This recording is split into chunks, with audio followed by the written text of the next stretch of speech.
Yeshua Chai. Video ini adalah respon atas penyebaran informasi yang salah tentang Tuhan Yesus Kristus yang dilakukan oleh pihak yang tidak mengimani Yesus sebagai Tuhan.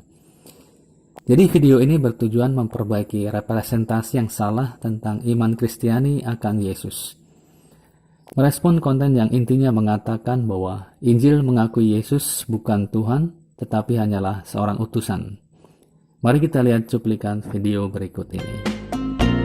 Saya memutuskan membuat video dengan judul 4 Kitab Injil Kanonik Mengakui Yesus Bukan Tuhan.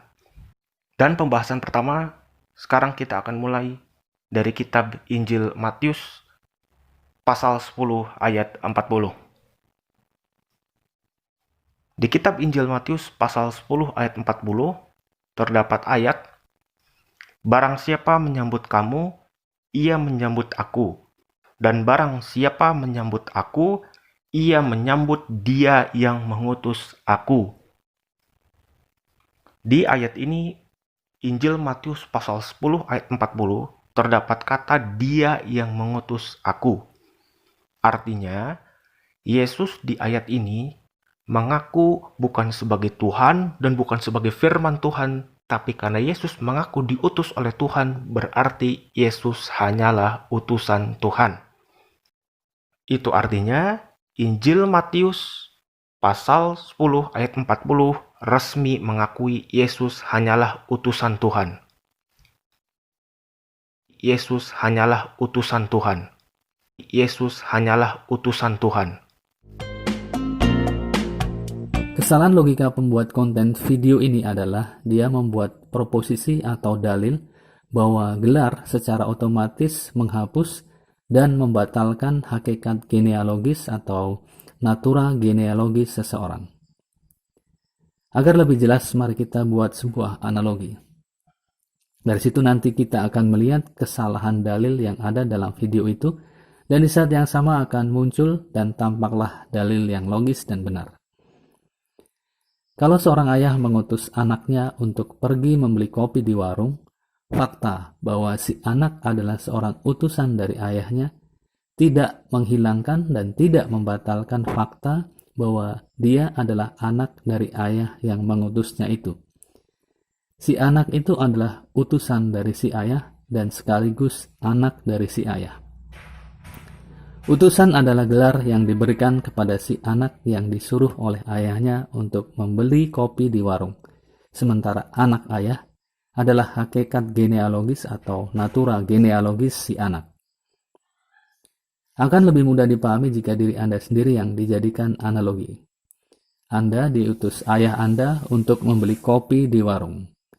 Anda adalah utusan dari ayah Anda, dan gelar Anda sebagai utusan itu tidak dapat menghapus atau membatalkan hakikat genealogi diri Anda sendiri sebagai anak dari ayah Anda.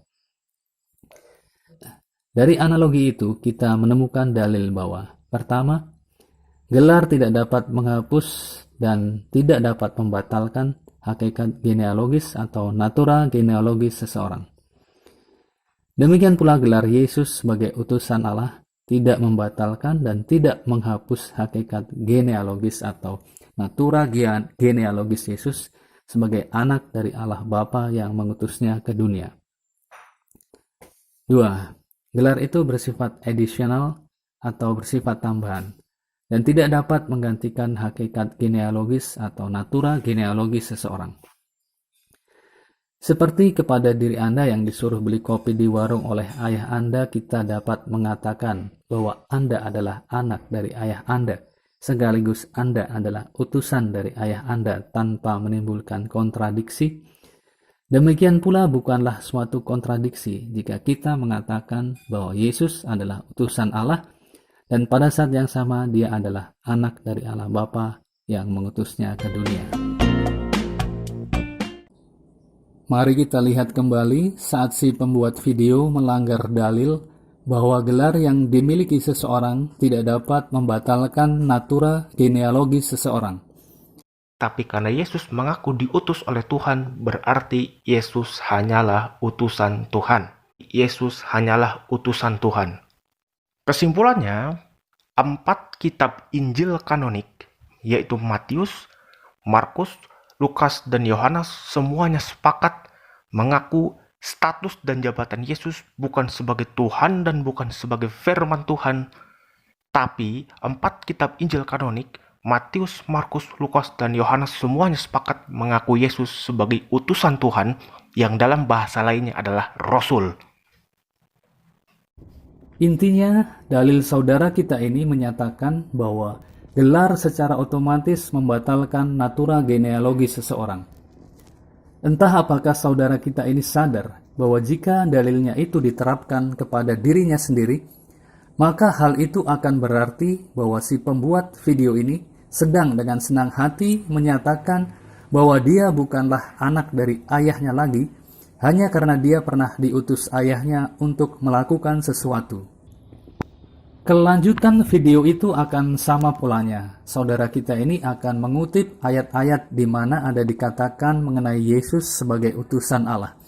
Masing-masing dari Markus bab 9 ayat 37, Lukas bab 10 ayat 16, Yohanes bab 17 ayat 3. Pada intinya, setiap kali dia menemukan ayat yang mengatakan bahwa Yesus diutus Allah Bapanya, maka si pembuat video akan melakukan kesalahan yang sama dengan mengatakan bahwa gelar Yesus sebagai utusan membatalkan natura genealogis Yesus sebagai anak Allah yang adalah Tuhan dan Allah. Saya akan melanjutkan video saya ini dengan menayangkan ayat-ayat di mana dinyatakan bahwa Yesus sebagai anak Allah adalah Tuhan dan Allah. Karena itulah asumsi saya sepanjang pembahasan ini. Tetapi sebelum sampai ke situ, mari kita lihat sebentar hal yang sangat lucu dalam video saudara kita ini. Di sepanjang video ini, kita melihat bahwa saudara kita ini merasa begitu yakin telah dapat membuktikan bahwa Yesus hanya utusan dan bukan Tuhan. Tetapi lucunya kalau kita baca dengan menggunakan logika yang sehat, justru ayat-ayat yang dia sajikan ini persis menunjukkan saat di mana Yesus menyatakan kesetaraannya dengan Tuhan Allah. Mari kita baca baik-baik 4 ayat yang dimuat dalam video itu. Perhatikan kata-kata yang dipertebal wahai. Matius bab 10 ayat 40. Barang siapa menyambut kamu, ia menyambut aku. Dan barang siapa menyambut aku, ia menyambut dia yang mengutus aku. Barang siapa menyambut aku, ia menyambut dia yang mengutus aku. Bukankah artinya jelas bahwa Yesus sedang mensejajarkan dirinya sendiri dengan Tuhan Allah yang mengutusnya? Ayat ini memiliki pesan positif bahwa betapa berbahagianya manusia ketika dia bisa melihat Allah yang tak terhampiri itu dalam diri Yesus. Markus bab 9 ayat 37. Barang siapa menyambut seorang anak seperti ini dalam namaku, ia menyambut aku. Dan barang siapa menyambut aku, bukan aku yang disambutnya, tetapi dia yang mengutus aku. Barang siapa menyambut aku, bukan aku yang disambutnya, tetapi dia yang mengutus aku. Kata-kata bukan aku yang disambutnya, tetapi dia yang mengutus aku, menunjukkan kesetaraan yang final dan maksimum antara Yesus dengan Tuhan Allah yang mengutusnya. Seolah-olah diri Yesus masuk dan tersembunyi di dalam diri Tuhan Allah sedemikian rupa, sehingga seluruh diri Yesus yang tampak bagi manusia itu adalah sepenuhnya diri Tuhan Allah. Lukas bab 10 ayat 16. Barang siapa mendengarkan kamu, ia mendengarkan aku. Dan barang siapa menolak kamu, ia menolak aku. Dan barang siapa menolak aku, ia menolak dia yang mengutus aku. Barang siapa menolak aku, ia menolak dia yang mengutus aku. Jadi kalau Anda menolak Yesus, berarti Anda menolak Tuhan Allah yang mengutus Yesus. Lihat, kali ini kesetaraan antara Yesus dengan Allah itu ditunjukkan dengan nada warning atau memperingatkan. Artinya akan ada konsekuensi bagi mereka yang menolak untuk mengakui Yesus sebagai Tuhan yang menjadi manusia. Yohanes bab 17 ayat 3. Inilah hidup yang kekal itu, yaitu bahwa mereka mengenal Engkau satu-satunya Allah yang benar, dan mengenal Yesus Kristus yang telah Engkau utus. Nah, di ayat yang disajikan saudara kita pembuat video sebagai gong pamungkas ini, tidak saja dinyatakan di situ bahwa Yesus sedang mensejajarkan dirinya dengan Allah yang benar, melainkan juga dinyatakan bahwa orang hanya dapat memiliki hidup yang kekal jika mereka memenuhi dua syarat sekaligus, yaitu mengenal Yehova, Tuhan Allah Israel sebagai satu-satunya Allah yang benar, sekaligus mengenal Yesus Kristus yang diutusnya. Kalau salah satu dari kedua syarat itu tidak dipenuhi, maka seseorang tidak memiliki hidup kekal. Kita melihat bahwa ternyata ketika keempat ayat mengenai pernyataan kesetaraan Yesus dengan Allah dari keempat penulis Injil itu disandingkan, maka tampaklah gradasi dan nilai-nilai yang perlu diketahui manusia. Matius menyampaikannya sebagai kabar gembira bahwa Allah yang tak terhampiri dapat dijumpai dalam diri Yesus. Markus menyatakan bahwa kesetaraan Yesus dengan Allah adalah kesetaraan yang sempurna dan final. Lukas menyatakannya sebagai sebuah warning atau peringatan bahwa penolakan terhadap diri Yesus sebagai Tuhan Allah mengandung konsekuensi. Konsekuensinya akan sebesar penolakan terhadap Allah sendiri. Yohanes menyatakan penerimaan dan pengakuan Yesus sebagai Tuhan Allah adalah penentu seseorang memiliki hidup kekal atau tidak. Wow, saya baru merenungkan dan menyadari itu semua ketika keempat ayat Injil itu disandingkan bersama seperti ini. Jadi saya mengucapkan terima kasih banyak kepada saudara pembuat video dari kanal Islam Menjawab Tuduhan yang telah tanpa sengaja membuat saya menyadari itu semua.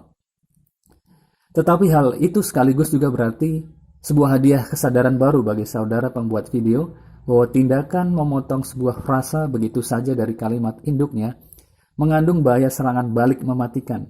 Ayat yang semula mau dijadikan dasar untuk menyangkal ketuhanan Yesus malah ternyata berbalik menjadi ayat yang membuktikan klaim ketuhanan Yesus. Sedikit mereview, kita telah mengekspos asumsi yang tersembunyi di dalam dalil pembuat video kanal Islam Menjawab Tuduhan yang menganjurkan bahwa gelar itu secara otomatis membatalkan natura genealogis seseorang. Sederhananya, kalau engkau adalah utusan ayahmu untuk melakukan sesuatu, maka gelarmu sebagai utusan itu membuatmu bukanlah lagi anak dari ayahmu. Kita telah membuktikan bahwa logika yang benar dan sehat akan berkata sebaliknya, yaitu bahwa sehubungan dengan Yesus, bahwa gelar Yesus sebagai utusan Allah tidaklah membatalkan natura genealogis Yesus sebagai anak Allah. Jadi Yesus adalah anak Allah dan sekaligus utusan Allah. Itu bukanlah suatu kontradiksi. Sekarang mari kita buktikan dari ayat-ayat Injil di mana ada dikatakan mengenai natura genealogis Yesus sebagai anak Allah itu. Sebagai catatan, istilah anak Allah untuk Yesus ini harus dibedakan dari gelar anak Allah atau anak-anak Allah yang berlaku secara umum bagi setiap orang yang percaya kepada Yesus sebagai Tuhan dan Juru Selamat, seperti dijelaskan oleh Yohanes bab 1 ayat 12. Gelar anak Allah atau anak-anak Allah untuk semua orang yang percaya kepada Yesus sebagai Tuhan dan Juru Selamat itu bersifat pengangkatan atau adoptif. Sementara istilah anak Allah untuk Yesus dimaksudkan sebagai natura genealogis atau jati diri Yesus sebagai anak tunggal Allah. Hakikat Yesus sebagai anak tunggal Allah. Saya akan menampilkan catatan 5 ayat kesaksian dari 5 pihak saja, termasuk dari Yesus sendiri, bahwa natura genealogis Yesus adalah sebagai anak Allah. Pertama, kesaksian dari Tuhan Allah Bapa. Matius bab 3 ayat 17. Lalu terdengarlah suara dari surga yang mengatakan, "Inilah anakku yang kukasihi, kepadanyalah aku berkenan." And when Jesus was baptized, immediately he went up from the water, and behold, the heavens were opened to him, and he saw the Spirit of God descending like a dove and coming to rest on him. And behold, a voice from heaven said, "This is my beloved Son, with whom I am well pleased." 2. Kesaksian Yesus sendiri. Ada banyak, tetapi saya pilih dari ayat Yohanes bab 16 ayat 28 ini. Aku datang dari Bapa, dan aku datang ke dalam dunia. Aku meninggalkan dunia pula dan pergi kepada Bapa. For the Father himself loves you, because you have loved me and have believed that I came from God. I came from the Father and have come into the world, and now I am leaving the world and going to the Father. 3. Dari kesaksian malaikat Gabriel. Lukas bab 1 ayat 35. Jawab malaikat itu kepadanya, Roh Kudus akan turun atasmu, dan kuasa Allah yang Maha Tinggi akan menaungi engkau. Sebab itu, anak yang akan kau lahirkan itu akan disebut kudus, anak Allah. Dalam bulan yang ke-6, Allah menyuruh malaikat Gabriel pergi ke sebuah kota di Galilea bernama Nazaret, kepada seorang perawan yang bertunangan dengan seorang bernama Yusuf dari keluarga Daud. Nama perawan itu Maria. Ketika malaikat itu masuk ke rumah Maria, ia berkata, Salam hai engkau yang dikaruniai, Tuhan menyertai engkau. Maria terkejut mendengar perkataan itu, lalu bertanya di dalam hatinya, apakah arti salam itu? Kata malaikat itu kepadanya, Jangan takut hai Maria, sebab engkau beroleh kasih karunia di hadapan Allah. Sesungguhnya engkau akan mengandung dan akan melahirkan seorang anak laki-laki, dan hendaklah engkau menamai dia Yesus.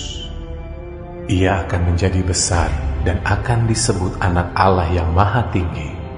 Bagaimana hal itu mungkin terjadi? Karena aku belum bersuami. jawab malaikat itu kepadanya, Roh Kudus akan turun atasmu, dan kuasa Allah yang Maha Tinggi akan menaungi engkau. Sebab itu anak yang akan kau lahirkan itu akan disebut kudus, anak Allah.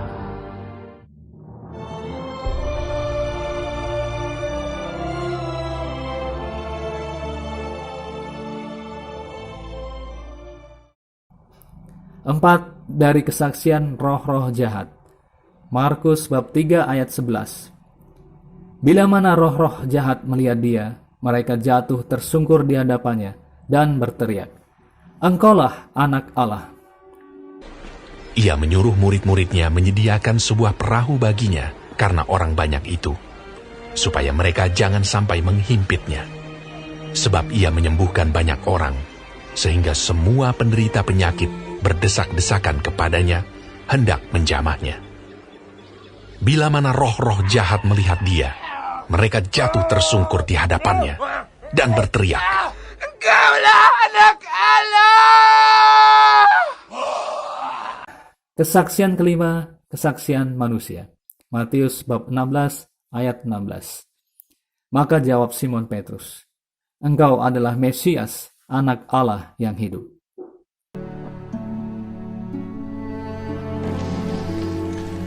And who do you say that I am?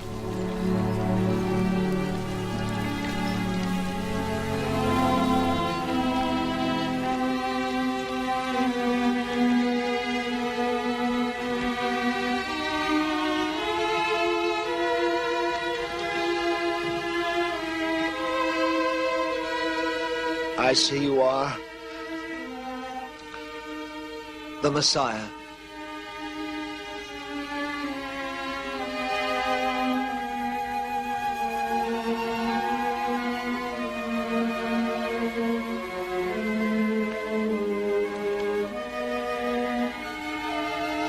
The Son of the living God.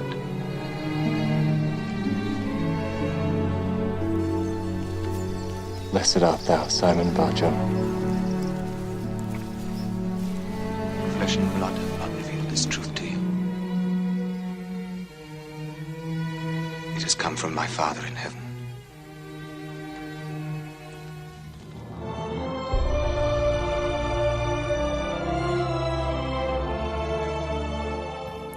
Jadi selain dari mulut Yesus sendiri, kita mendengar 4 kesaksian yang menyatakan bahwa Yesus adalah anak Allah. yaitu dari Allah di surga. Dan ia melihat roh Allah seperti burung merpati turun ke atasnya.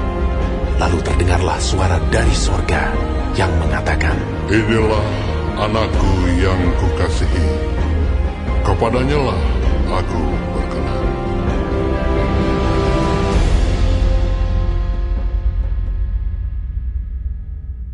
Dari malaikat Gabriel, kata malaikat itu kepadanya, Jangan takut, hai Maria, sebab engkau beroleh kasih karunia di hadapan Allah. Sesungguhnya engkau akan mengandung dan akan melahirkan seorang anak laki-laki, dan hendaklah engkau menamai dia Yesus. Ia akan menjadi besar dan akan disebut anak Allah yang Maha Tinggi. Roh Kudus akan turun atasmu, dan kuasa Allah yang Maha Tinggi akan menaungi engkau. Sebab itu anak yang akan kau lahirkan itu akan disebut kudus, anak Allah. Dari roh-roh jahat, bila mana roh-roh jahat melihat dia, mereka jatuh tersungkur di hadapannya dan berteriak, Engkaulah anak Allah! Dan dari manusia. Tetapi apa katamu? Siapakah aku ini? Maka jawab Simon Petrus, Engkau adalah Mesias, anak Allah yang hidup. Kata Yesus kepadanya, Berbahagialah engkau Simon bin Yunus, sebab bukan manusia yang menyatakan itu kepadamu, melainkan Bapa-Ku yang di sorga. Dan aku pun berkata kepadamu, engkau adalah Petrus, dan di atas batu karang ini aku akan mendirikan jemaatku, dan alam maut tidak akan menguasainya.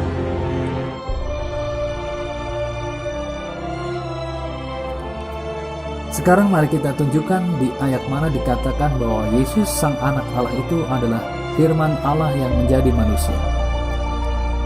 Hal itu dituliskan dalam Yohanes bab 1 ayat 14. Firman itu telah menjadi manusia dan diam di antara kita, dan kita telah melihat kemuliaannya, yaitu kemuliaan yang diberikan kepadanya sebagai anak tunggal Bapa, penuh kasih karunia dan kebenaran. Jadi jelas ditunjukkan di situ bahwa Yesus yang adalah anak tunggal Allah Bapa yang telah menjadi manusia itu adalah firman Allah sendiri. Firman atau Logos itu adalah Yesus, dan Yesus adalah anak Allah. Nah, sekarang saatnya membuktikan bahwa firman yang adalah Yesus anak Allah itu adalah Allah sendiri. Saya rasa sebenarnya semua orang juga sudah tahu ayat itu ditunjukkan dalam Yohanes bab 1 ayat 1. Pada mulanya adalah firman. Firman itu bersama-sama dengan Allah, dan firman itu adalah Allah. Firman itu adalah Allah. Jadi secara berturut-turut kita baru saja menunjukkan bukti bahwa pertama, Yesus mengakui dari mulutnya sendiri bahwa ia adalah anak Allah, dan hal itu didukung dan dibenarkan oleh kesaksian 4 pihak, yaitu Allah di surga, malaikat Gabriel, roh-roh jahat, dan manusia. Kedua, Yesus sebagai anak Allah adalah firman Allah yang menjadi manusia. Ketiga, Yesus sebagai anak Allah yang adalah firman Allah atau Logos itu adalah Allah sendiri.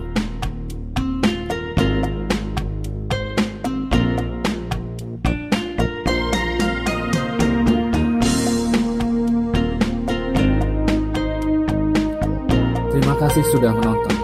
Semoga bermanfaat. Tak seorang pun dapat menyelamatkan jiwanya sendiri. Jika Anda setuju dengan hal itu, marilah berdoa bersama saya. Ya Yesus, aku mengakui Engkau sebagai Tuhan dan Juru Selamatku. Engkau adalah anak Allah yang diutus Bapa untuk menyelamatkan umat manusia. Datanglah kepadaku juga. Ampunilah dosa-dosaku, dan selamatkanlah aku. Amin. Kita semua dicintai, ditebus, diampuni, disembuhkan, dipulihkan, dilahirkan kembali, dan diberkati dalam nama Yehova Allah kita, Tuhan yang satu, Bapa, Putra, dan Roh Kudus. Amin. Suci, suci, suci asmaning Gusti.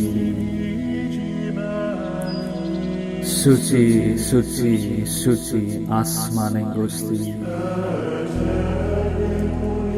Suci, suci, suci asmaning Gusti.